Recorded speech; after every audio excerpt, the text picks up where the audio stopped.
जब देश ने दी आवाज हमें, हम घर की राहें भूल गए।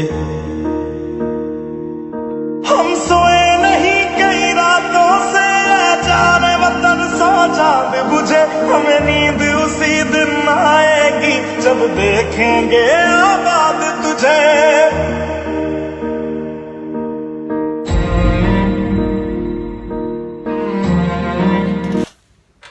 हेलो अस्सलाम वालेकुम वरहमतुल्लाहि वबरकातुह। मैं अनवर गद्दी आपका भाई आज लेके आए एक नया टॉपिक। जिस तरह से आप देख रहे हैं ना भाई स्क्रीन पे, ये भाई साहब है संदीप सुरजेवाला। इनका नाम है संदीप, ये पंजाब से ताल्लुक़ रखते हैं।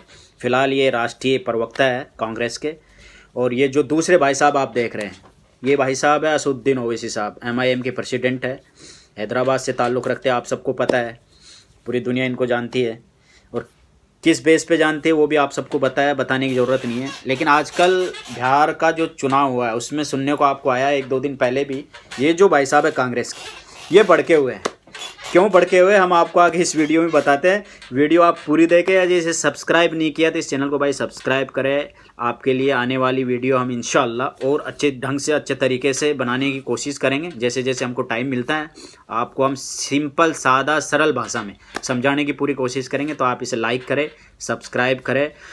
और अगर पसंद नहीं है वीडियो में कोई कमी, आप डिसलाइक भी कर सकते हैं, ये आपकी पसंद है। आपके पास में ऑप्शंस है, आप कमेंट्स कर सकते हो, अच्छे बुरे जैसा आपके माइंड में है। तो आप हमें मोटिवेट करने के लिए इस वीडियो को आप पूरी देखें। हम आपको आज एक सही भाषा में समझाने की कोशिश करेंगे कि आखिर लफड़ा क्यों चल रहा है कांग्रेस वर्सेज AIMIM के बीच।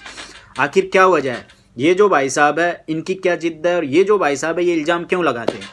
भाई इल्ज़ाम किसी भी पार्टी पे नहीं लगाते हैं। आपको पता है BSP Bahujan Samajwadi party election लड़े देश के अंदर, किसी भी राज्य में, इनको कोई प्रॉब्लम नहीं है कांग्रेस को।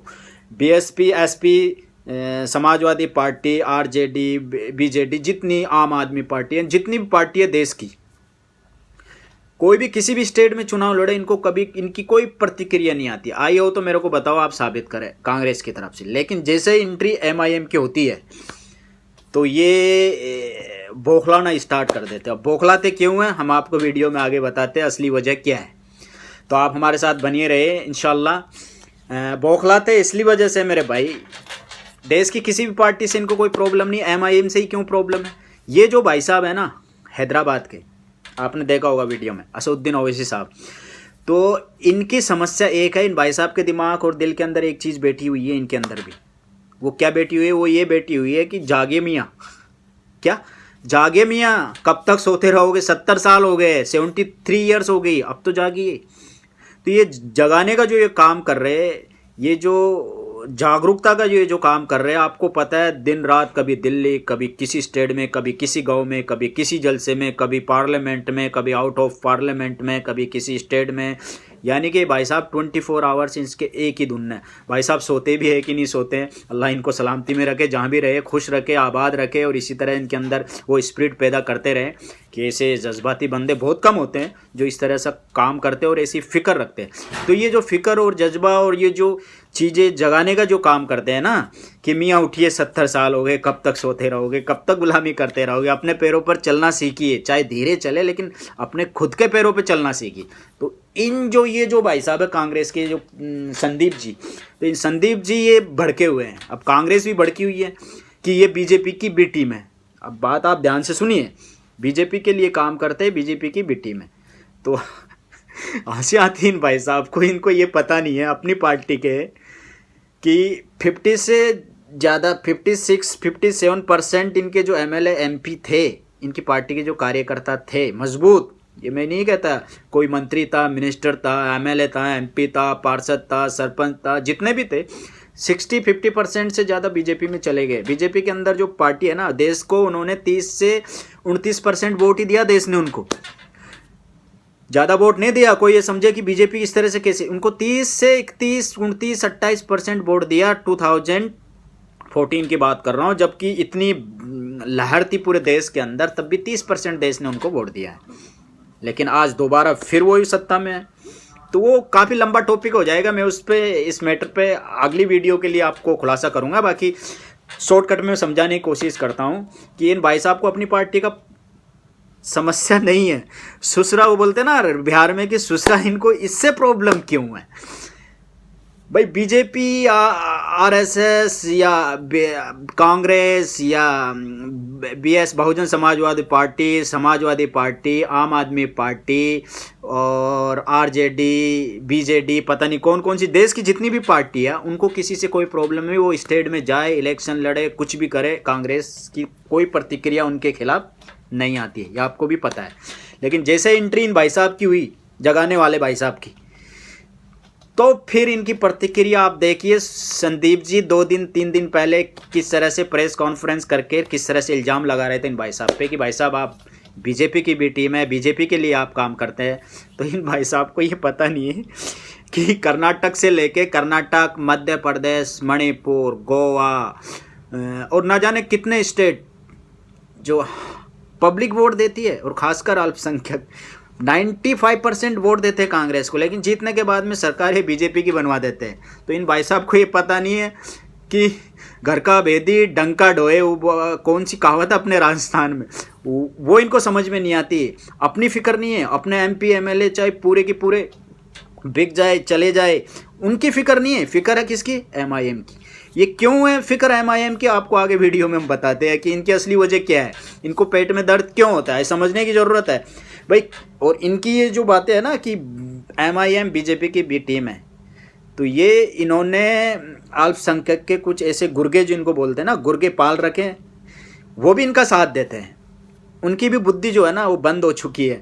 क्या पता क्यों बंद हुई है, ये तो वो जाने, ईश्वर जाने, अल्लाह जाने क्यों बंद हुई है। वो भी इनके साथ धूमे धूम, हाँ बीजेपी की भी टीम है एमआईएम। कई जो हमारे भाई है ना, उनको ये पता नहीं है 60% इनके एमएलए एमपी बीजेपी में चले गए।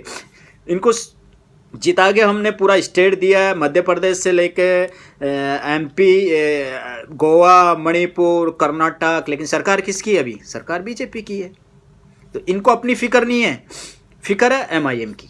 अपने राजस्थान में देख लो, इंच इंच बचे ना भाई, इंच इंच बची है ना कांग्रेस, वरना क्लियर कटता पूरा फंडा जम चुका था कि भाई बीजेपी की सरकार बनेगी।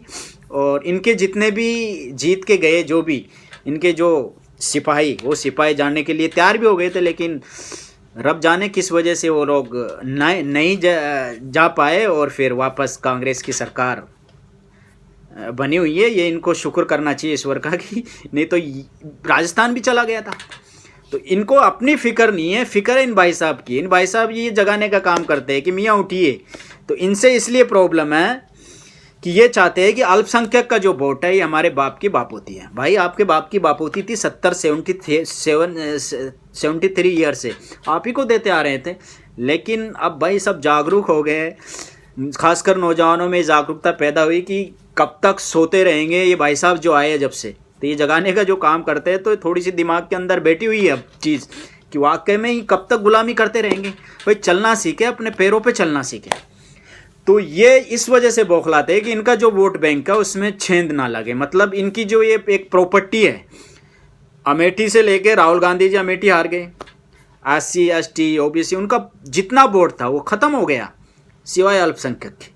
वो कहाँ चला गया, वो फिक्र नहीं है कि वो क्यों चला गया, क्या वजह से चला गया, कहाँ कमी है, कहाँ दिक्कत है, बीजेपी से किस तरह से लड़ना, आरएसएस से किस तरह से लड़ना, वो इनको टेंशन नहीं है। टेंशन है क्या कि बाप की प्रॉपर्टी है अल्पसंख्यक, ये हमको वोट देते रहे और हम इन्हें हलाल करते रहे, हम इन्हें अपंग बनाते रहे, और अपंग बना के तोड़ और मरोड़ के इनको कब्र में डाल दें इनकी नस्ल को। तो भाई साहब संदीप जी, आप खुद इलेक्शन हार गए, ये खुद इलेक्शन हार गए भाई साहब, इनकी खुद की जमानत जब्त हो गई, और ये दूसरे को ज्ञान देने आ जाते हैं। प्रवक्ता है, क्या बोलते क्या नहीं बोलते, ये कांग्रेस के लिए कितने खतरनाक काम है कर रहे हैं। भाई जितना एमआईएम के खिलाफ जाएगा इतना कांग्रेस को नुकसान है, आप सब जानते हैं। लोग भड़कते हैं, अब इनके ऊपर भड़क रहे, हजारों फ़ोन करते हैं, बोलते भाई साहब यार एक वीडियो बनाओ, ये पागल जो है ना ये डुबो के छोड़ेगा कांग्रेस को। ऐसे बहुत से पागल हैं, और इन्हीं की वजह से कांग्रेस डूबी है। अनाप शनाप जो बैंक जो वोट है वो भी इनसे अब भाग रहे हैं। तो ये छोटी सी बातें थी, कुछ बातें थी, आपको समझाने की कोशिश हमने अपनी भाषा में की है। तो आप भी जागिए और अपने सेंसिबल, अगर थोड़ी सी सोच है आपके अंदर तो आप भी सोचिए, किसी के कहने पे आप नहीं आइए, आप अपने आप को टटोलिए, आप कहो क्या सोचते हो, क्या करते हो, किस तरह से करना है, कौन किसका टीम है, कौन बी टीम है, सी टीम है, इनके कहने में या इनकी बातों में और इनके साथ। और आपको एक बात और बताता हूँ मैं भाइयों, ये भाई साहब जो है ना कांग्रेसी, इनके साथ 2 3 4 जिस तरह गुलाम नबी आज़ाद कभी कभी स्टार प्रचारक हुआ करते थे कांग्रेस का, आपको पता है ना गुलाम नबी आज़ाद का तो आपने नाम सुना, कई बार मिनिस्टर रह चुके, एक मजबूत पिल्लर थे कांग्रेस के। उनको भी ये भाई साहब बोलते बोलते ये भी कांग्रेस, ये भी बीजेपी की भी टीम है, ये बीजेपी के लिए काम करता। अब हद हो गई, जिसने पूरी जिंदगी दे दी, बुढ़ा आदमी हो गया वो तो। गुलाम नबी आज़ाद साहब जी बुढ़े हैं ना, दैफ आदमी है, बुजुर्ग आदमी हो गए, पूरी जिंदगी दे दी, बचपन से जवानी से लेके बुढ़ापे तक चले गए, उसको भी बोलते हैं कि ये बीजेपी के लिए काम करता। आप बताइए, आप इनकी सोच और इनकी जो मानसिकता है ना वो ख़त्म होगी। और इनके जो राष्ट्रीय जो अध्यक्ष साहब है उनको समझना चाहिए कि ऐसे प्रवक्ता आप ना चुने जो आपकी पार्टी की बर्बादी के सबब बने, कारण बने। तो इनको आप निकालिए और अच्छे लोग चुनिए जो पॉजिटिव काम करे, जो आपको अब तक वोट देते अरे कम से कम उनका दिल ना दुखे और वो ना भड़के। तो मेरी तो यही सलाह है, कांग्रेस से अपने गिरबान में जाके अपने आप को देके, किसी को सबको अधिकार है लड़ने का। और वो ये जो भाई साहब है MIM, ये जो है ना परफेक्ट बात करता है। ये एक और बात करता है भाई साहब कि आप लड़े झगड़े अपना हक छीने, लेकिन ये एक शर्त और रखता है। वो शर्त हर पार्टी का जो प्रेसिडेंट है वो नहीं रखता है, उनको तो दंड भेद सब अपनाओ राजनीति कुर्सी के लिए। लेकिन इनका कहना नहीं, बाबा भीमराव अंबेडकर का जो कानून है, संविधान है, जो कॉन्स्टिट्यूशन है अपने देश का, बाबा भीमराव अंबेडकर ने हमें दिया, उसके अधिकार जो दिए हैं, तो उस संविधान के दायरे में रह के अपने हक के लिए आप लड़े। इन भाई साहब की ये शर्त है, असदुद्दीन ओवैसी साहब की। तो ये चीज़ें इनकी बहुत पसंद आती है पब्लिक को कि ये कॉन्स्टिट्यूशन की बात करते हैं, संविधान की बात करते हैं और उस पर उसके हिसाब से काम की करने की अपील करते हैं आवाम से कि आपको जो हक दिया, आपको जो अधिकार दिया, आपका जो फंडामेंटल है, आपका जो मौलिक अधिकार है वो आप लीजिए। सरकार चाहे किसी की भी हो उसके साथ आप लड़िए झगड़िए, लेकिन संविधान के दायरे में, कानून के दायरे में रह के आप लड़िए और अपना हाथ उनके हलक तक चलाइए और अपना हक छीन लिए। और नहीं छीन सकते हो आप तो आप मुझे मजबूत करिए, मैं आपको हक दिलाऊंगा। और ये हक दिलाने के लिए लड़ रहे हैं। तो आप सबको भी पता है, आपको अपने दिमाग से तय करना है कि ये जो भाई साहब है कांग्रेसी, इनकी बातें में आनी, या ये जो भाई साहब है जो संविधान की बात करते हैं, हक की बात करते हैं और हमेशा चाहे वो किसी भी मज़हब किसी भी धर्म का मानने वाला हो, ST SC OBC दलित हो, खासकर दलित भाई जो हमारे हैं SC वाले ST वाले, उनके लिए भी ये लड़ता है, उनके अधिकारों की बात करता है। चाहे वो रिजर्वेशन ले लो, चाहे वो किसी भी टॉपिक पे जो मजलूम होता है, जो कुचला हुआ है सरकार के ज़रिए, सरकार की नीतियों का दामन, नीतियों की जो दमनकारी है, उसके नीचे जो कुचला हुआ जो समाज है, उस सब के लिए आवाज़ उठाने वाला का नाम बैरिस्टर असदुद्दीन ओवैसी साहब है। तो ये तय आपको करना है कि इन भाई साहब की बातों में और इनके पाले हुए जो गुर्गे हैं वो अल्पसंख्यक से ही है, या उनकी बातों में जो इन्हें 2.5-2-3 लाख रुपए मिलते हैं, तो उनकी बातों में ये स्टोरियाँ बनाते हैं जिस तरह से आप समझते हो कि आखिरी 4 मशरे वाले लोग, जिससे आप गवैया भी बोल सकते हो या फिर आप अपनी भाषा में कुछ भी बोल सकते हो। तो इन लोगों की बात में आप ना आइए, इसको मजबूत करिए। आइए, आपका भविष्य है, आपका फ्यूचर है और देश का फ्यूचर है। जो बंदा कॉन्स्टिट्यूशन संविधान के दायरे में रहकर लड़ने की बात करता है, तो आप उसकी सोच को समझिए कि वो इतना परेशान 24 घंटे भाग दौड़ जागरूक करने का जो काम करता है समाज को, तो ऐसे लोगों का हमको साथ देना है। और गुलामी तो अब छोड़नी पड़ेगी ना मेरे भाई, 73 ईयर्स हो गए, तो गुलामी आप छोड़िए। जहाँ पे जिस जगह पे AIMIM है वहाँ पे आप उसको सपोर्ट करिए। जिस जगह पे AIMIM नहीं है वहाँ पे जो सेकुलर मजबूत, चाहे वो किसी भी धर्म का मानने वाला कैंडिडेट हो, आप उसको सपोर्ट कर सकते हो। ये मेरी अपनी निजी राय है, मैं आप पर इम्पोज थोपना नहीं चाहता। ये आपका अधिकार है, आप क्या सोचते हो। ना मैं MIM को जानता हूँ फेस टू फेस, ना मैं कांग्रेस के इस भाई साहब को जानता हूँ। बस जो सोच और जो हालात जो देश के अंदर है और जो हालात पिछले 70 साल से अब तक, अगर हम इसमें विस्तार से अगर जानकारी लेंगे, नॉलेज लेंगे, तो हमें ये सब निकल के इस चीज़ पे हम पहुंचते हैं कि भाई अब वक्त आ गया अपने पैरों पर चलने की कोशिश करें। चाहे आप धीरे चले, चाहे आप गिरे पिड़े, ज़रूरी नहीं आप फर्स्ट टाइम में ही कामयाब हो जाओगे।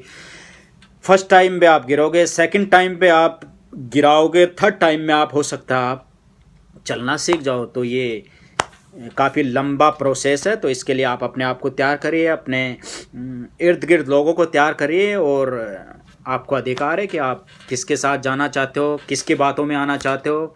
तो तब तक के लिए हम अगली वीडियो में और लंबी प्रतिक्रिया के साथ में इंशाअल्लाह बहुत से खुलासे करेंगे। तो आप इसे शेयर करिए, लाइक करिए और सब्सक्राइब करिए अगर नहीं किया हो तो इंशाल्लाह। तब तक के लिए आप अपना ख्याल रखिएगा और हमें इंशाल्लाह इसी तरह मोटिवेट करिएगा। तब तक के लिए ओके, अल्लाह। जब देश ने दी आवाज हमें, हम घर की राहें भूल गए। हम सोए नहीं कई रातों से, जाने वतन सो चांद बुझे। हमें नींद उसी दिन आएगी जब देखेंगे आबाद तुझे।